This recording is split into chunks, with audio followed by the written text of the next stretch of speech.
ओम नमः शिवाय। दोस्तों, आज की इस वीडियो में मैं आपको बताने वाली हूँ आषाढ़ शुक्ल महीने में पड़ने वाले प्रदोष व्रत के बारे में। प्रदोष व्रत रखा जाता है भोलेनाथ को प्रसन्न करने के लिए, उनका आशीर्वाद प्राप्त करने के लिए।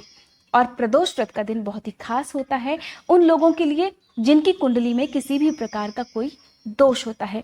माना जाता है कि प्रदोष व्रत रखने से कुंडली में हर प्रकार के दोषों को दूर किया जा सकता है, उसके जो नकारात्मक प्रभाव हैं उन्हें दूर किया कम किया जा सकता है।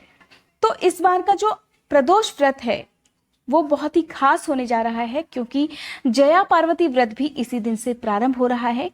जया पार्वती व्रत किया जाता है मां पार्वती के लिए, और कुंवारी कन्याओं के साथ साथ सुहागिन महिलाएं इस दिन अखंड सौभाग्य की प्राप्ति के लिए, और जो कुंवारी कन्याएं होती हैं वो मन चाहे जीवन साथी की प्राप्ति के लिए इस व्रत को प्रारंभ करती हैं।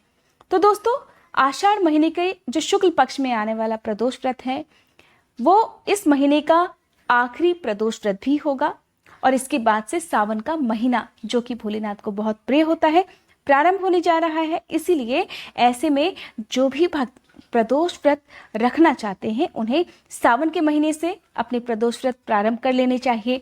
अगर आप सावन के महीने में सोमवार के व्रत प्रारंभ करना चाहते हैं या मासिक शिवरात्रि के व्रत प्रारंभ करना चाहते हैं तो आपके लिए बहुत ही शुभ समय है कि आप सावन का महीना प्रारंभ होने से पहले वाले प्रदोष व्रत में इन सभी व्रतों का भी संकल्प ले सकते हैं।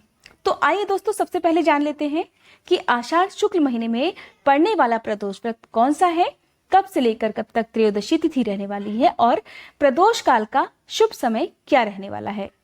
जुलाई महीने में यानी कि आषाढ़ शुक्ल पक्ष में आने वाला जो प्रदोष व्रत है वो है बुधवार 21 जुलाई के दिन, इसलिए ये बुध प्रदोष के नाम से जाना जाएगा।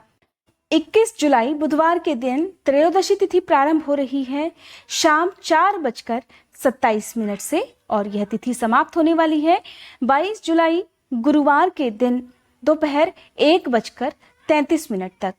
दोस्तों, जब भी त्रयोदशी तिथि 2 दिन तक लग रही हो तो ऐसे में प्रदोष व्रत उस दिन करना चाहिए जिस दिन त्रयोदशी तिथि के साथ साथ प्रदोष काल का समय भी प्राप्त हो रहा हो।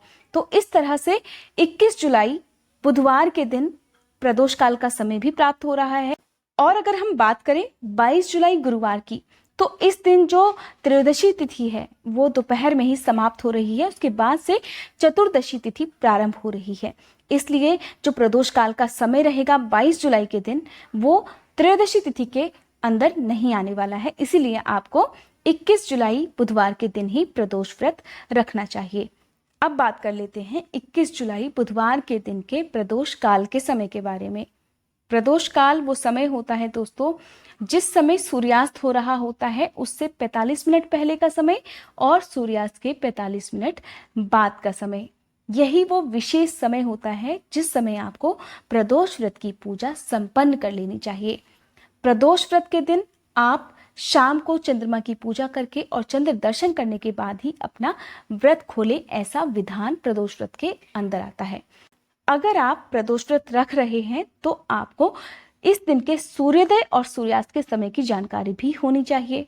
तो दोस्तों, इस तरह से 21 जुलाई बुधवार के दिन सूर्योदय का समय रहने वाला है सुबह 5:56 और सूर्यास्त का समय रहने वाला है शाम 7:09। 21 जुलाई के दिन प्रदोष काल का समय रहने वाला है शाम 6:24 से रात 7:54 तक। इस शुभ समय में आप अपने प्रदोष व्रत की पूजा संपन्न कर लीजिए। दोस्तों, ये तो हुई प्रदोष व्रत की तिथि और शुभ मुहूर्त की बात। अब बात कर लेते हैं कि इस दिन आपको पूजा किस तरह से करनी है। प्रदोष व्रत रखने वाले लोगों को प्रदोष व्रत के दिन सूर्योदय से पहले उठकर स्नान कर लेना चाहिए। साफ हल्के रंग के वस्त्रों का प्रयोग आज के दिन आपको करना चाहिए।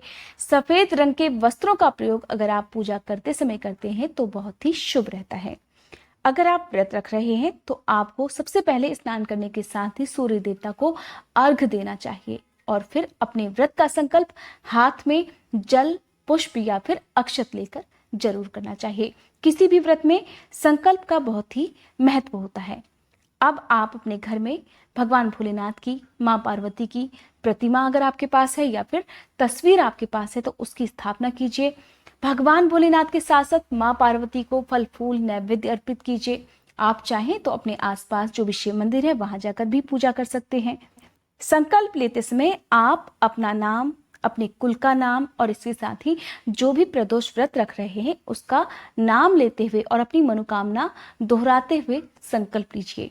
और इसके साथ ही आप सुबह के समय भोलेनाथ के मंत्रों का जाप कीजिए। ओम नमः शिवाय मंत्र का जाप करते हुए आप अपनी पूजा संपन्न कर सकते हैं। कथा आपको दोनों ही समय सुननी चाहिए और सुनानी भी चाहिए। इसके साथ ही आप भोलेनाथ को भोग जरूर लगाएं। आज के दिन भोलेनाथ को चंदन का तिलक करें। फल फूल अर्पित करने के साथ साथ भांग, धतूरा, बेलपत्र भी आप अर्पित कर सकते हैं, बहुत ही शुभ रहेगा। अब जो भी भोग लगाने के लिए आपने प्रसाद बनाया हुआ होता है, कोशिश कीजिए कि आप अखंडित चावल की खीर का भोग आज के दिन भोलेनाथ को लगाएं।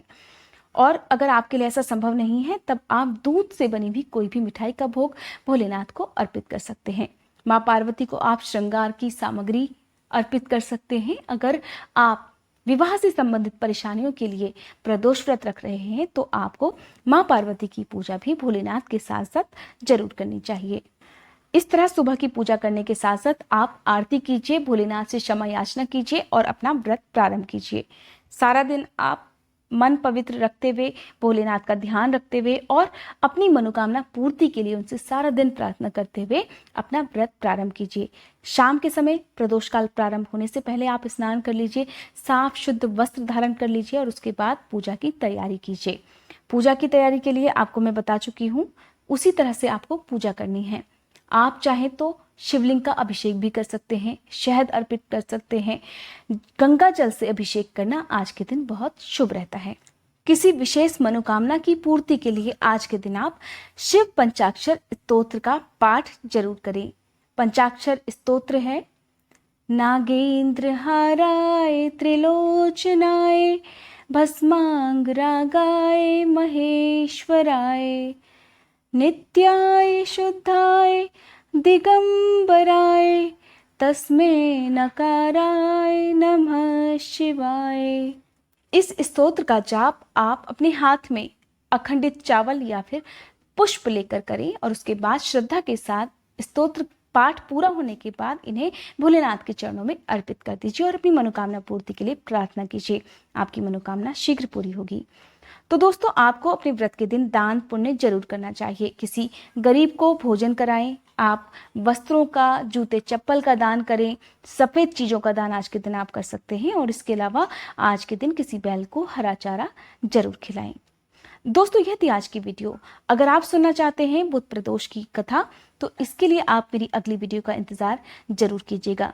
उम्मीद करती हूँ ये वीडियो आपको पसंद आई होगी। अगर ये वीडियो आपको अच्छी लगी हो तो इस वीडियो को लाइक करके भोलेनाथ की जय लिखने के साथ साथ मेरे चैनल को सब्सक्राइब करना मत भूलिएगा।